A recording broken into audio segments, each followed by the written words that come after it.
Hey y'all, we're back, and it is currently about 60 days until we move to Tulsa with the Tulsa Remote program. So if you have no idea what I'm talking about, I've done a handful of videos already about the Tulsa Remote application process. Oh my gosh, you guys, I've just realized I've been donating things and posting stuff online to sell. I'm trying to sell these skates. I just realized they're behind me.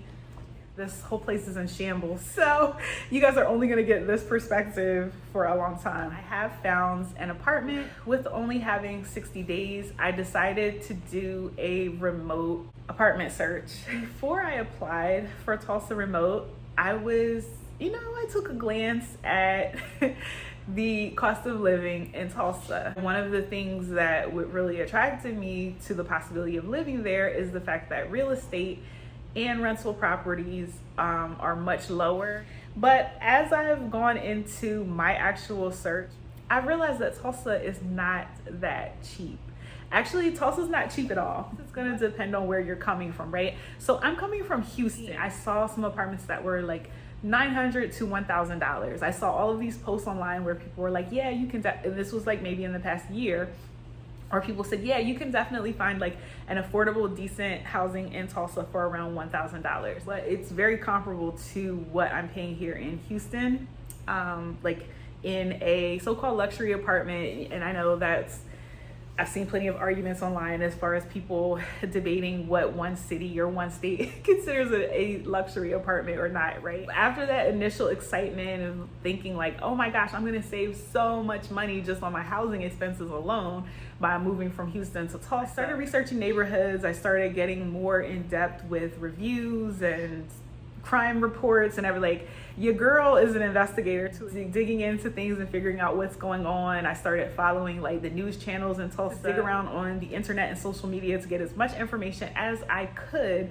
about where to live. Once I got accepted to Tulsa Remote is when I got the finalist access to the portal. Once you get that access, you're able to see communities in Tulsa. You have like individuals who are renting out their house or they're subletting their apartment and things like that to Tulsa Remoters. So there are definitely some discounts associated with that. I went the route of like the corporate type of apartment. I saw that some of those communities offered what looks like really great, all types of like either extra discounts on your rent or additional concessions that are exclusive for Tulsa Remote members, right?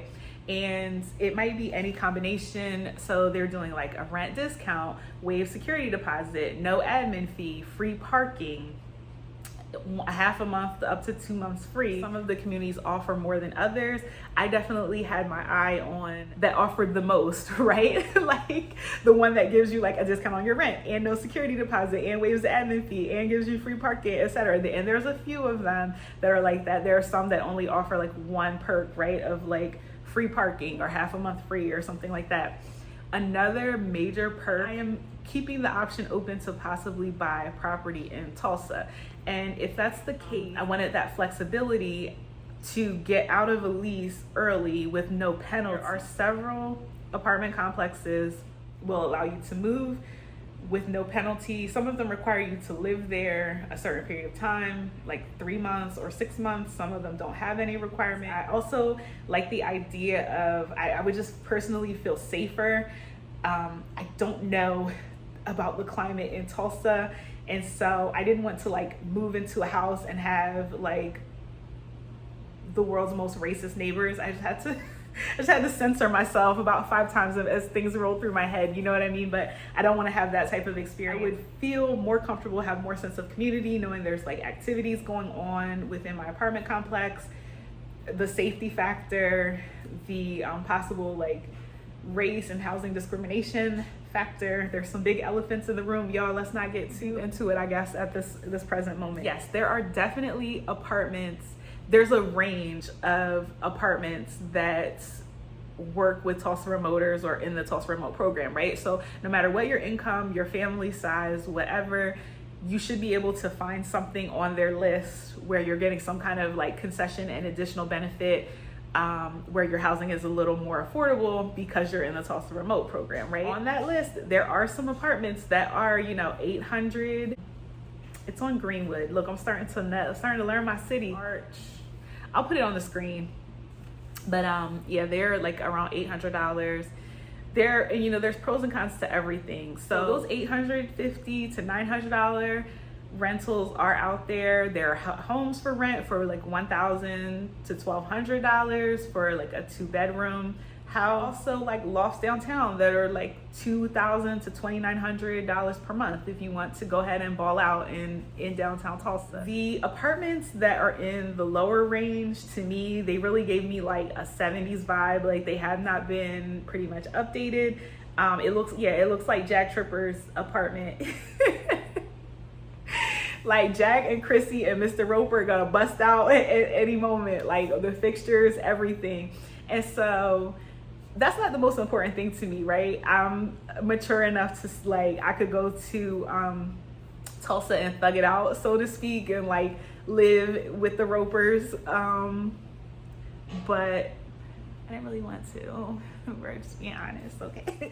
But there's reasons for that. It's not just like, cause I'm kind of over the so-called luxury apartment experience and like the amenities that I don't really use. I did my like imaginary Tulsa budget based on, you know, those low rents that I was seeing. And I was like, wow, you know, well, I could kind of ball out at $1,200, like a $1,200 apartment, and still be paying significantly less than I'm paying now. You know, I had all these plans for saving and travel, but I have to balance that with feeling safe and being comfortable and all of that good stuff. There's definitely reasons or strong reasons why those apartments, like I keep saying, the Three's Company style apartment cost a little bit less. So let's talk about the differences between Tulsa apartments and compared to other cities. One of the main things that I was seeing about Tulsa apartments is the mailboxes. So they would have, typically the mailboxes are outdoors. And so anyone and everyone can access the mailboxes. I just saw a lot of people writing in their apartment reviews that their mailbox had been broken. People, you know, taking pictures and posting online of like every mailbox in their building busted open. There's no secure place to receive packages. It seems like the lower end apartments in Tulsa don't offer anything like that at all. And so you're at the whim of delivery services and the postal services and your neighbors and people coming onto the property to steal things, unfortunately. And I just didn't want to go through that drama. Second thing I've noticed about Tulsa apartments is, and homes as well, is it's very common. It seems very common for them to have washer and dryer hookups and not an actual washer and dryer in the unit. As I widened or like broadened my horizons and started looking at the higher price apartments, and we're talking like around $1,200 and up, right, is when you begin to see the washer and dryer in the unit. All of the properties I saw that had like the on-site washer and dryer where you like go down to the basement or there's a building, a separate building for the washer and dryer, they had all kinds of issues with that. And it was horrific, dirty, right? The machines were not maintained. There would be standing water. Kids would go in there and do honey. So that was a big thing for me. Definitely something to look out for. The third thing would be paid parking. I've seen that a lot. Now, Texas has definitely spoiled me. I definitely, you know, I came from the East Coast where, you know, you're parking on the street. Sometimes you're parking blocks away from where you live, right? And you gotta walk and all that good stuff. And I don't really want to go through that again, especially since Texas really has an epidemic, is the only word I could use for it, of people stealing rims and tires. Now, I've been very fortunate because I don't have like a vehicle that's targeted for that, but and I know it's not just a problem in Texas, but it's just very rampant in Houston, especially right now. You'll come out and find your car on bricks. Apparently, vandalisms and thefts of entire vehicles and thefts of parts from vehicles is very rampant in Tulsa. And it also seems like they have more of an issue, like where in Houston there's more of like the rims and tires are gone. In Tulsa, it seems to be issues of like people breaking windows to steal, you know, change or a couple dollars or a jacket or something out of a car. Again, all experiences I went through on the East Coast. Not trying to go through that. I need parking, right? I need a garage, either a private garage or some type of secure garage. I know nothing is infallible, but for those of you that are looking at Tulsa right now, definitely something to consider. The fourth item would be utilities, how utilities are handled. So this is definitely very different. Like I said, I have found an apartment at this point and they sent me the lease. It's probably over like a week and a half. It's going on 2 weeks now. I haven't signed it yet and got back to them because I had a little trepidation, a little hesitation about going ahead and signing.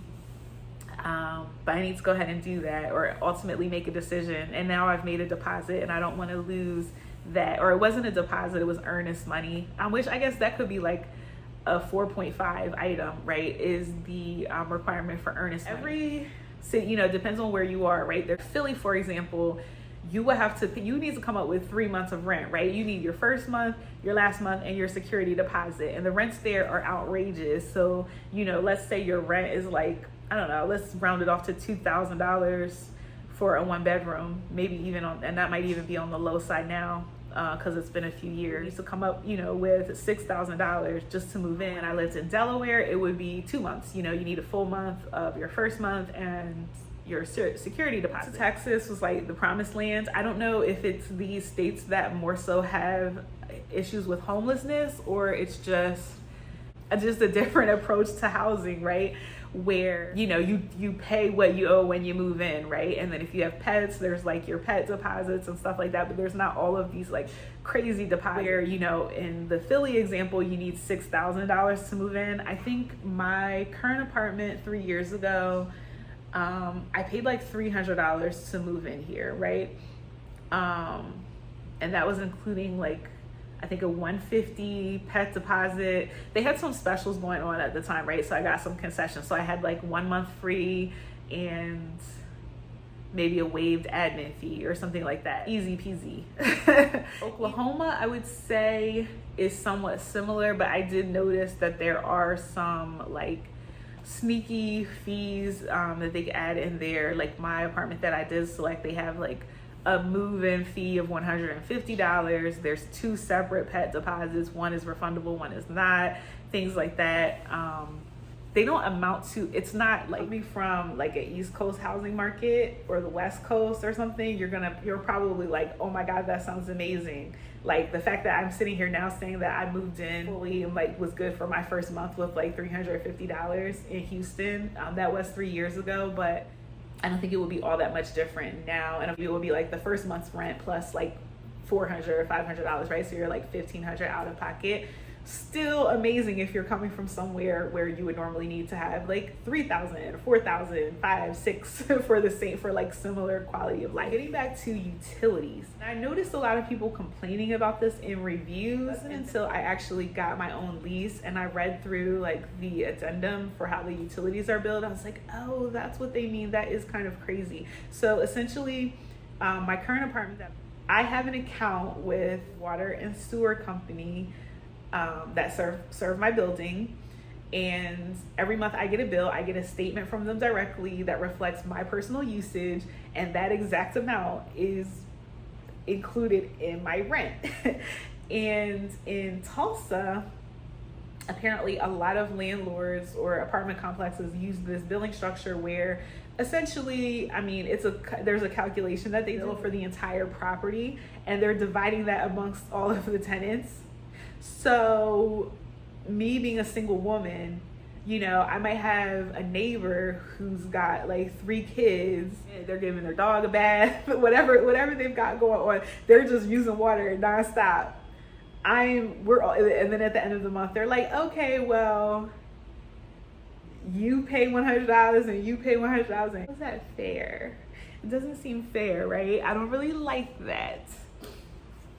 But I guess that's the reality of Tulsa. Another thing about utility, so refreshing. It was so nice to have different utility companies for electricity, right? I heard that there were like 44 different electric companies available in Houston. So that is major. There's so much competition. So they're all offering like all of these deals and specials and competitive rates. Oklahoma, it's like going back to the East Coast where there's like 1 or 2 companies, sometimes just one, that have a monopoly. Everywhere I looked, the only cable or Wi-Fi company available was Cox. they have you boxed in. What are you gonna do? You need internet, you're gonna pay Cox, whatever they decide. Final difference, and I thought this was really funny at the time, or interesting. There's this whole addendum about marijuana in my lease. Oklahoma has recreational, they legalized recreational pot, which I think is so interesting because, you know, Texas is a red state where they're just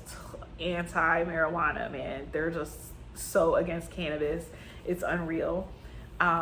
They're also like, there's no casinos here and allegedly no gambling. Like they don't have state lottery and stuff like that. But then Oklahoma, just a few miles away, where they're like, okay, we're cool with weed. Like you can smoke, you know, you can smoke, and we have casinos. In my lease, there's this whole long statement about, yes, you know, we recognize that Oklahoma has recreational, it's legalized, this and that, but we are following the federal law. You are not allowed to grow, possess, smoke, sell, eat an edible. I don't know. They have all these rules in the lease, and it's, you know, you're agreeing to that when you sign. So I thought that was interesting. And my wish list item is that I wanted to be around Black people. I wanted to see some Black people. Texas, say what you will about it. I mean, I know that there's parts of Texas that are not necessarily integrated or safe for diversity, but in my building, in my community, this was the best and most progressive and most hopeful experience. Everyone lives together, all races, right, side by side.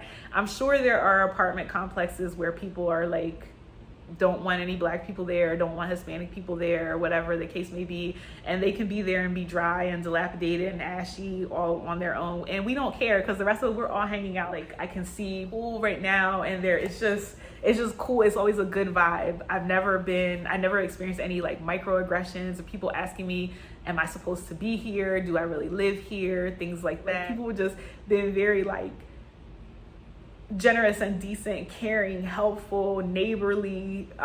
It's been a great experience in Texas. I am definitely nervous a bit, I'm not gonna lie, about Tulsa and the repetitive talk about racism. I've reached out or kind of talked to everyone I know who has a connection to Tulsa. He said it's a great city, so you can have fun, you're gonna have an amazing time there, because he knows me. But Tulsa is racist, with a caveat, right? And be careful.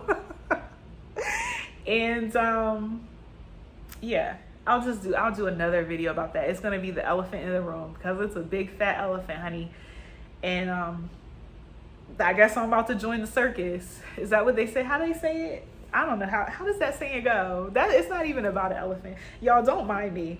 So anyway, finding my apartment. There was one, it's called The View. I love The View. I'm not moving to The View, but the rent there started at $1,600. However, they do offer additional discounts. So if you are like a first responder, a nurse, like working remotely as a nurse, special program directly through The View, where you get a reduced rate on your apartment already. So you could like go through that program, knock your rent down for a one bedroom down from like $1,600 to like $1,450, and then you pile all your Tulsa Remote like free months concessions and all the concessions on top of that. It could probably be pretty sweet for you. There is an income requirement, so check all that out as well. But just a tip for those who are interested in The View. One of the apartments that I already had looked at and I liked a lot, did on my own.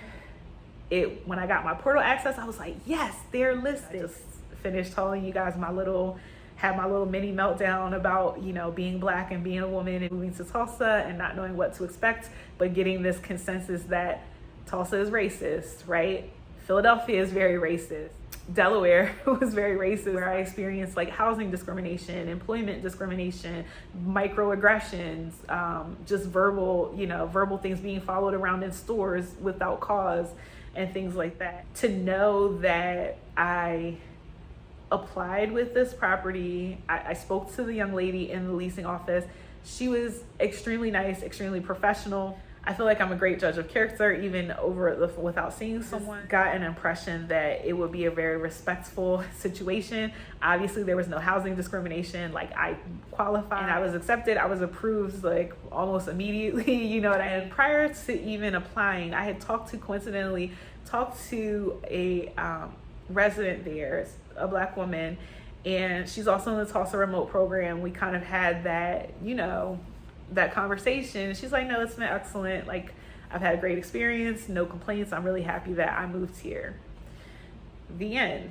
So, you know, I feel positive about it. I definitely was looking at like the Google reviews online, read everything I could find about this property. There was just a lot of things like cosigns that were happening for this particular building. Yeah, so currently my rent $16.25. Okay, rent that was quoted in Tulsa, it's less than I'm paying now, but it's gonna be like around like $14.50, and that's including like a discount on the monthly rent, some concessions that they gave for parking and stuff like that. So I don't know, I'm just really taking into account, I'm like, it's Tulsa. I mean, I know, you know, it's a city, it's booming, it's a city on the rise, but it's not Houston. Like, why is the rent the same as Houston or very close to it? It'll be around $1,500 a month. No, my rent is not $1,500, but after, you know, this freaking random water bill that I'm not excited to see every month, how that's gonna fluctuate, and plus them squeezing out, you know, those little fees, like the fee that you pay to pay your rent and all of that stuff, it'll be closer to $1,500. So it's definitely not my fantasy of paying $1,000 to $1,200 per month for rent. Like I said, I'm not 100% convinced on that, but it will be temporary. So based on, you know, what I'm looking for, what I want, I'm trying to be satisfied in my decision, but also kind of rethinking it too. The community that I'm approved for, they own a lot of properties or some other properties in Tulsa that are also with the Tulsa Remote program. So I'm like reevaluating, cause listen, I could live with a white refrigerator, God knows. Oh, not a white refrigerator. Girl, please put your shoes on. Let's go find you a home, honey. Ooh. So on the upside, there's so many opportunities and other resources and so many things that I'm going to experience in Tulsa. So it's not all about the rent, but that is definitely a huge factor. So yeah, that's where I am in my journey. You guys go ahead, subscribe, comment, and stay tuned. If anyone else is here moving from Tulsa, I loved hearing from you guys who commented. Like I said, I was sick last week. I know I was like, is there anyone joining Tulsa Remote that's Gen Z or millennial?